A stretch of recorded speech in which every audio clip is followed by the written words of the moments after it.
Hey YouTube, in this video I'm going to be doing a deck profile video. So this one is actually way overdue. People may have been commenting about Dragon's Vanity, like when I was doing live streams or something. But I did build all three decks. What I ended up doing was I got 8 of the extra boosters. I opened all 8 of them. Now I did film the unboxing, so if you guys want to see the pulls, although it's kind of late for those, so I don't know if it's really relevant at this point. But let me know in the comments, and I can actually post like a video with all of the pulls. I just want to see that, so you can see what I got and what I had to get otherwise. But anytime you see me with one of these type of cards, like this one here, the SSR or the SVR, it means that I pulled it from a pack, because I never bothered to get these. The only way I'll ever get these type of cards is if I pull them from a pack randomly. So as you can see, one of the booster sets of each out of the 8 boxes, I managed to get these. So if you're curious to see with 8 boxes at random what you're able to build in terms of like how many of these decks can you actually complete, let me know in the comments and I'll post those decks. But for today, we'll do the Premier Claret sword today, because I think that's the one that was the one that's the most hyped. That's the one with the playmat that came with the the set has. Not the sneak peek, but the actual, this is the release mat that came with the boxes. So, Claret Sword is really interesting. He is, typically, if you guys have watched a lot of my deck profiles, you know that I'm someone who likes to build decks that are really consistent. I don't like to run really weird grade ratios, because I don't like to have to G-assist or misride. So, but this is one deck that's an exception. So very similar to Gear Chronicle, you can get away with running very few high-grade units. So in this case, for this deck, we only run 4 Claret Sword Dragon. You don't actually need any alternative grade 3. Now you can run like 1 copy of some other tech choice if you want, but I've found it's completely unnecessary. I tried the deck multiple times with different grade 3s, and it was completely useless if you want to run Claret Sword. And maxing out him, you have to run 4 of him, and that's basically how the deck will roll. In terms of the support cards, so for Claret Sword, that is like a must-do. That's like the first requirement to build the deck properly. So for grade 2s, we run, of course, his backup right-hand man, Morion Spear Dragon. So Morion Spear Dragon is the best grade 2, arguably, in the deck. There's another one that's almost just as good, but he has a main phase effect to Soul Blast 1, discard a card, and it works on Vanguard or Rearguard, so he's really good. Gives a turn 2 right into him, just really good. And he is one that gives you the big power columns. Anyone who playtests the deck, they'll understand what I'm talking about. So Morion Spirit Dragon, 4 of him, he's really good. Oh, and this is a deck that finally allowed me to retire. So rest in peace, my Raging Form Dragon deck that I had for years. I finally put it out of its sleeves and into some box and stored it somewhere. So Raging Form's finally been replaced permanently, unless he comes back for Revengers. But Claret Sword Dragon is the main Shadow Paladin deck that I'm playing right now. So 4 Morion Spear. And then we've got 4 Darkpride Dragon. You gotta run 4 of him as well. He's arguably the best turn 2 ride if you go second. But if you go first, it's also really good. If you go second, you're usually, or if you go, well, first or second, either way. Because if you have 1 Counterblast, you'll get to draw a card if you discard it, or if you milled a grade 1. So the cool thing about this deck is it plays kind of like Lightsworn for those who are familiar with Yu-Gi-Oh! You mill a ton of things into the drop zone, and then based off of the higher number of grade 1s in the drop zone, you have the benefit of Claret Sword's restand effect. So Claret Sword's kind of like Judgment Dragon in a way. It's really strange analogy, but it is what it is.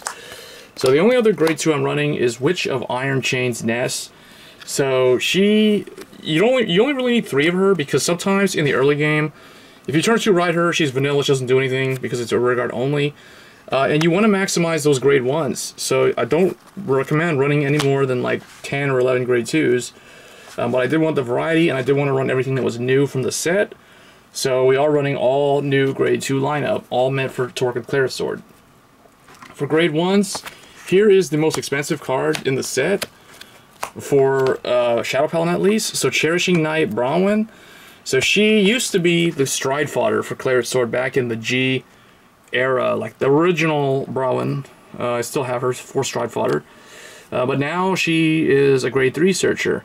And I feel that, in the future, this card will be viable for a long time, and there'll be a lot of people looking for this card, so that's why right now it's really expensive. So for her, she has a really good effect when you have drop zone having 3 or more grade 1s. She's +5, so she's a 13k attacker or booster. That's really good because if she's in the front row and you're in Desperado mode, you can use her to swing to any kind of enemy Vanguard, whether it's Force or anything else. And then, of course, she searches for grade 3. Once you place her down on Vanguard or Rearguard, check top 5, search for grade 3, put in the hand, and then discard a card from your hand if you added a card. So very, very good, very essential because you only run 4 grade 3s, so you want to search your grade 3 as often as possible. You also do want to try to rewrite into Claret Sword as well for additional gifts. So next grade 1, Blue Espada Dragon. Very, very important to run 4 of this as well. Similar to Branwen, when he's placed on Vanguard or Rearguard, check top 3 of the deck, look for Claret Sword or Morion Spear Dragon. So he can actually search Morion Spear Dragon. So he's kind of like Melody Masquerade in the Revenger deck. And then the difference is, so if you add one of those 2, you send the rest of the cards that you looked at to the drop zone. So he helps mill grade 1s. That's the idea. But sometimes you get unlucky. Sometimes he mills like triggers and, you know, other things like grade 2s and stuff that could be pretty important. But if your drop zone has 5 or more when you do that, 5 or more grade 1s, he gets 10k power. So again, he, along with Morion and Darkpride, the 3 of them are what helps you build those columns. Next, here, this is going to surprise everybody. People who are expecting the Skull Witch Nevin combo, that's not going to sit in this deck because I think that's completely unnecessary. You don't want to run Nevin because you don't retire your own rearguards that much. Unless you use Ness, and we don't really rely on her that much. The main reason why I run Ness is because I want to retire like a grade 1, like Mana, for instance, that I don't need the effect anymore because it's been sitting on the field for a while. Just to retire, make the opponent retire one of their rear guards as well. So I feel like Shadow Paladin does benefit from having the ability of retiring opponent's rear guards. Even though you don't get to choose the rear guards, you still force them to minus from their field and replenish, and they have to like then commit more resources to replenish their field. So that's why I run Ness, and that's the same reason why I run Mana. So Wily Revenger Mana used to be my Revenger deck, but I moved her over to Claret Sword because I feel like she does a lot better in here because, for one thing, when you activate her skill, the opponent has to retire something. It gives you a way to Soul Blast your grade 1 if you like call her out early to rush. And then on top of that, she gains 5k power when she does her effect, so she can swing 13 and rush the opponent, even if you went second. So really, really good card, underrated card. A lot of people don't even pay attention to this. I don't really understand why, but it does work amazingly well in Claret Sword's deck. So max copies of it. So right now we're at what, like 12 grade 1s. Have to keep those grade 1 counts going. So next we run 4 of this guy, Knight of Machinations. So this guy is in here again, just like Ness, to retire leftover grade 1s to help you max your grade 1 count in the drop zone. And when he attacks or boosts, you can retire 1 grade 1 rearguard in another column, so it can't be in the same column as him, and then he gets 5k power. So him and Mana are like grade 1s that can swing at 13 when they use their effects. So really, really good overall. It helps with the deck, and it's new from the set. So Mana so far is the only card that's not from Team Dragon's Vanity. So it's the only carryover. And then the last grade 1 I'm running is 2 Demon World Castle Endefort because it's 8k body. If you have to ride into it, it doesn't do anything, but it helps you swing regardless of what they ride, unless they ride like a 9k vanilla, which is probably not going to happen, except for those rare occasions where you fight like a budget build. But if the opponent's at 5 damage, he is plus 20k, so he swings 28 or boosts for 28. That's pretty good in late game, just there for closing out games as a tech choice. So 2 of him, so if you look, that's 18 grade 1s.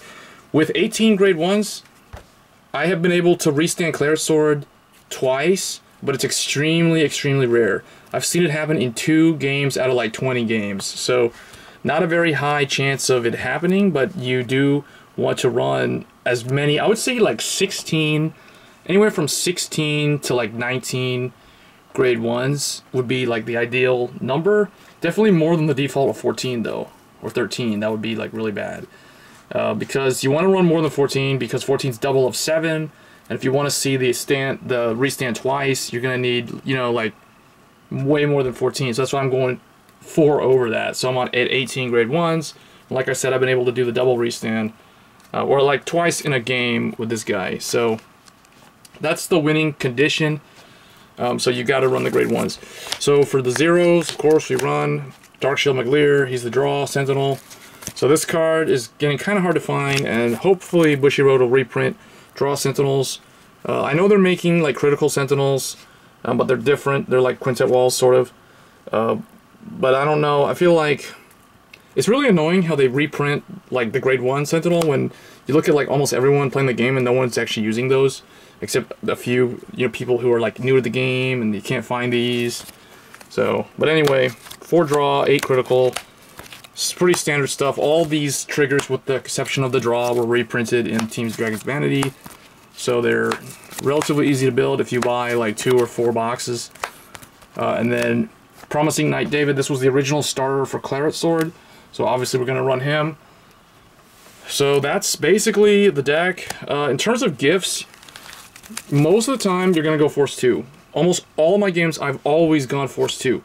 Because with Claret Sword, you ride into Claret Sword, you get your extra critical, then you check top 3, then you, let's say you throw like, on average, you'll throw like 1 grade 1. With this ratio, you're probably going to throw like 1 grade 1. So he's always going to swing like 23 on the turn you ride him with the critical. Sometimes you'll get lucky and he'll be like 33 with critical, or even 43 with critical, which is really, really rare. Sometimes you will get unlucky and he'll just swing 13 with critical. But as long as you're able to do the restand, that's really all that matters. So obviously the Force 2 is the way to go when running this deck, with some very, very few rare exceptions.